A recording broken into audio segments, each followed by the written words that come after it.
one story in town and what Ben Bernanke is going to say. Are investors right to be nervous? They're not really, actually. What he's going to say, and he's going to try and calm people down, is to say, look, we're all grown up now. We've got enough growth. We can take the stabilizers off the bicycle that he's provided us. We're all big boys and girls, and we can do without quantitative easing and asset purchasing. And what he's going to do, the way he's going to do it, is he's going to focus on hope of growth, just to ease us off that little sort of baby's dummy that we've got used to of QE. Now, China, we're also watching China closely because of, talk of extra monetary stimulus there and perhaps the credit bubble bursting. Are you concerned by all this talk? No, and isn't it coincidental that just as the Americans are talking about easing off on monetary policy, the Chinese are stepping up, and of course they're both meeting at the Q8. I'm not a conspiracy theorist, but the timing is perfect. The Chinese have got to be concerned about inflation because you see what's happening in Brazil.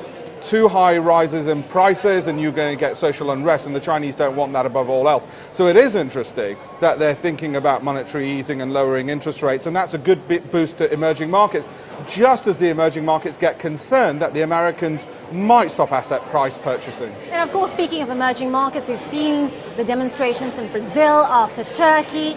Should emerging market investors be worried about all this unrest, or is it to be expected?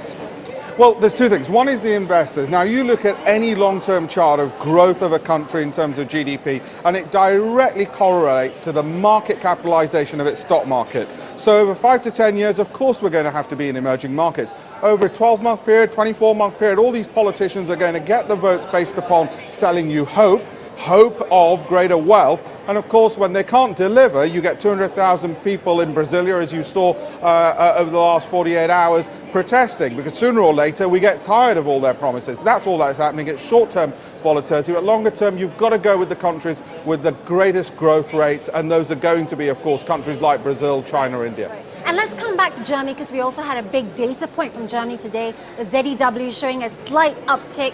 But at the same time, the Bundesbank is talking of potentially a slowdown in the second half. Which side are you on?